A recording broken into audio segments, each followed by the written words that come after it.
Sen Jeune Radio et TV est disponible maintenant à Tambacounda. Bonsoir tout le monde, c'est M. Atoumane Sy, directeur général de l'ANASER. L'ANASER, c'est l'Agence nationale de la sécurité routière. Donc tout d'abord, à l'entame de mes propos, je souhaiterais remercier vivement le préfet du département de Tamba, M. Mbeng.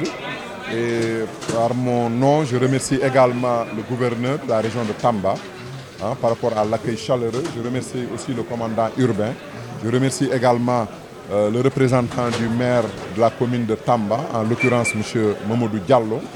Et je remercie également le représentant, plutôt le président de la gare routière de Dakar, M. Nian.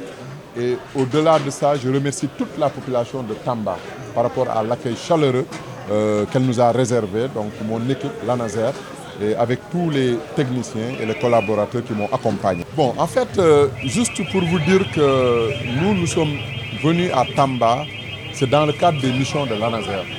Donc l'ANASER a une mission de sensibilisation, de contrôle et de formation donc auprès des usagers. Et nous avons l'habitude de le faire, donc sillonner tout le Sénégal pour sensibiliser les usagers, autrement dit, surtout les chauffeurs, à adopter de bons comportements. Donc juste depuis que je suis arrivé à Tamba, c'est vrai que j'ai remarqué quand même qu'il y a beaucoup de comportements à risque par rapport vraiment à la problématique de la sécurité routière, je veux dire même l'insécurité routière. Donc d'abord, si on prend le cas des conducteurs des deux roues, donc communément appelés les Jakarta ou les Tchak-Tchak, j'ai pu remarquer que beaucoup d'entre eux ne portent pas de casque, c'est-à-dire le casque protecteur. Donc qui dit conducteur de moto, la première ou bien le premier réflexe qui vient, c'est l'usage du port du casque.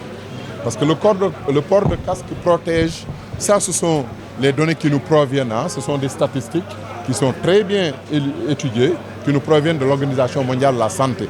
Donc qui dit que si le conducteur ou le passager porte le casque, il est protégé de 70% des risques de traumatisme crânien ou cérébraux en cas d'accident. Donc s'il y a un accident, la personne tombe, donc c'est fatal. Donc c'est pour vous dire que vraiment j'ai constaté que beaucoup de jeunes ne portent pas de casque. Donc c'est le lieu et l'occasion de leur rappeler l'importance du port du casque. Et c'est la raison pour laquelle d'ailleurs, durant cette activité, cette cérémonie, nous avons même procédé à la distribution de kits de sécurité, notamment des casques homologués. Nous en avons distribué à certains usagers.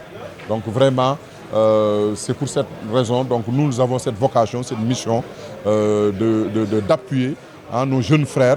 Et c'est l'occasion aussi de saluer et de remercier le travail colossal que fait ASCOJA, c'est-à-dire l'association des conducteurs de Jakarta, qui est basée ici à Tamba.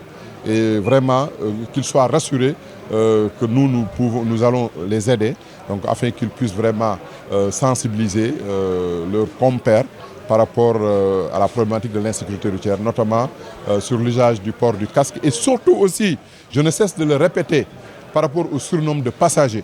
Parce qu'on sait qu'un deux roues, quand vous le conduisez, le deux roues ne prend que deux personnes, le conducteur et le passager.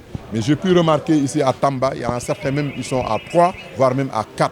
Et surtout, monsieur le préfet l'a mentionné tout à l'heure, il y a ce qu'on appelle les courses de rue.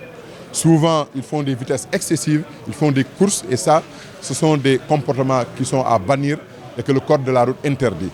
Donc vraiment, j'exhorte quand même nos jeunes frères à adopter de bons comportements en ce sens. Bon, certainement, aujourd'hui, il y a une tolérance. Nous n'avons pas donné des contraventions ni des amendes forfaitaires parce que l'objectif, c'est surtout de sensibiliser, d'inciter les conducteurs des deux roues et les passagers à adopter de bons comportements. Mais c'est sûr, la prochaine fois, il y aura des sanctions et des sanctions sévères. Parce que, en fait, le code de la route stipule clairement au conducteur de deux roues a l'obligation de porter le casque protecteur. Et au-delà de cela aussi, vous avez les documents administratifs. Il faudrait aller immatriculer la moto. Autrement dit, obtenir une carte grise, une plaque d'immatriculation. Et c'est le lieu de rappeler aussi que cette campagne qui avait démarré en février 2024 se poursuit. Il faudrait que vraiment les propriétaires des deux roues aillent immatriculer leur moto. Et au moment où je vous parle, on parle à peu près plus de 150 000 qui ont été immatriculés, mais le processus continue. Ça, c'est une problématique. Nous l'avons tous constaté par rapport aux gros porteurs. Et d'ailleurs, même quand je venais de Dakar, à la hauteur entre Kaffrine et Koungheul, je pense bien, nous avions remarqué une file de conducteurs, plutôt des gros porteurs, des camions.